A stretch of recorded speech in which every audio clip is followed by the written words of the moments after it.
Saat Kazuo Odachi naik ke kokpit pesawat tempur Zero, dia tahu hari itu bisa jadi hari terakhirnya di dunia. Pesawatnya sudah penuh bintik peluru dari pertempuran sebelumnya, dan hari ini burung besi itu ditakdirkan jadi makamnya sendiri. Kazuo bukan sembarang pilot, dia adalah seorang kamikaze, pilot bunuh diri yang misinya cuma satu, menabrakkan pesawatnya bersama bom seberat 500 kilo yang menempel di bawahnya ke kapal perang Amerika. Ketika pesawat pertama di barisan mulai meluncur ke depan, Kazuo menggenggam syal yang dibuat oleh pacarnya di Taiwan. Di situ tertulis kata-kata, "Satu tembakan, satu pembunuhan." Dan hari itu, dia yakin waktunya sudah tiba untuk menepati janji itu. Namun, saat Kazuo mulai menambah kecepatan menuju takdirnya, sebuah truk tiba-tiba berhenti di landasan pacu. Truk itu membawa kabar yang akan mengubah hidupnya selamanya.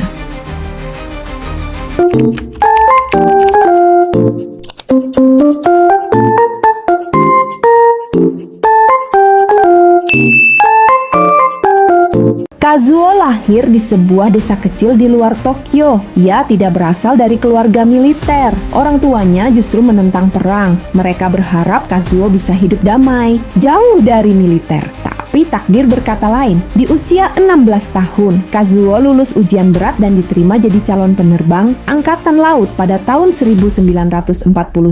Seperti kebanyakan anak muda waktu itu, cita-citanya sederhana, ingin menerbangkan pesawat tempur satu kursi paling terkenal di Jepang, pesawat Zero. Setelah pelatihan singkat, Kazuo dan rekan-rekannya dikirim ke medan tugas pertama mereka. Namun perang sudah berubah. Jepang mulai kalah, banyak pilot terbaik gugur, dan pesawat-pesawat mereka habis ditembak jatuh. Beberapa waktu kemudian, Kazuo dipindahkan ke Filipina. Di sana, dia sadar peluang untuk selamat dari perang ini hampir nggak ada. Suatu malam, saat para pilot sedang berkumpul dan bercanda, seorang perwira masuk dengan wajah tegang. Dia memerintahkan semua pilot datang ke pos komando segera. Di bawah cahaya bulan, mereka berdiri berjajar. Sang kapten memberitahu kabar yang membuat semua terdiam. Jepang kehabisan pesawat dan pilot. Satu-satunya cara untuk membalikkan keadaan adalah dengan mengorbankan diri, menabrakkan pesawat ke kapal musuh. Awalnya, Kazuo tidak percaya. Tapi saat diminta menjadi sukarelawan, satu persatu tangan mulai terangkat, termasuk tangannya sendiri. Keesokan harinya, misi kamikaze pertama lepas landas. Namun Kazuo belum dipilih.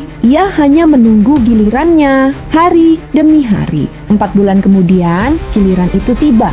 Tanggal 4 April 1945. Kazuo ditugaskan untuk menyerang kapal perang Amerika di sekitar Okinawa. Pesawatnya membawa bom besar yang nyaris membuatnya sulit lepas landas. Di udara, ia dikawal oleh 2 pesawat Zero lain. Tapi belum sempat menemukan kapal induk, mereka disergap 4 pesawat Hellcat Amerika. Pertempuran udara pun pecah. Kazuo mencoba menembak, tapi Hellcat jauh lebih cepat dan kuat. Dalam hitungan menit, dia yang diburu. Namun, entah bagaimana, Kazuo berhasil lolos dan kembali ke pangkalan. Kali itu, dia selamat, tapi dia tahu keberuntungan tak akan selalu berpihak. Beberapa minggu kemudian, Kazuo kembali dipanggil untuk misi baru. Namun, pesawat lain dalam timnya mengalami masalah mesin dan jatuh ke laut. Kazuo terus terbang, bahkan menemukan kapal selam Amerika. Tapi, dia menolak menyerang karena perintahnya adalah mencari kapal induk. Akhirnya, dia kembali tanpa hasil. Tapi dia tahu, cepat atau lambat, gilirannya akan tiba lagi. Dan benar saja, pada 4 Mei 1945, Jepang melancarkan serangan besar-besaran. Kazuo termasuk dalam gelombang kedua. Mereka berangkat dengan 21 pesawat kamikaze dan hanya 5 pengawal. Namun, mereka tak menemukan target dan kembali ke pangkalan. Teman-teman Kazuo di gelombang pertama tak seberuntung itu. Banyak dari mereka yang tidak pernah kembali. Hari demi hari berlalu. Kazuo terus hidup dalam ketakutan dan penantian. Setiap malam, mereka minum sake, bercanda, berpura-pura bahagia. Padahal di dalam hati, mereka tahu mungkin besok adalah hari terakhir mereka. Namun di bulan Juni, perintah baru datang, serangan kamikaze dihentikan sementara. Kazuo merasa lega untuk pertama kalinya. Ia bahkan diizinkan keluar pangkalan dan menikmati hidup seperti anak muda biasa, makan, minum, dan tertawa. Tapi kebahagiaan itu tak lama. Pada bulan Agustus 1945, Jepang kembali memerintahkan serangan terakhir besar-besaran. Kazuo sudah siap. Dia tahu, kali ini tidak akan ada jalan pulang. Tanggal 15 Agustus 1945 pagi, langit cerah. Kazuo naik ke kokpit, menggenggam syal pemberian pacarnya, dan bersiap untuk terbang.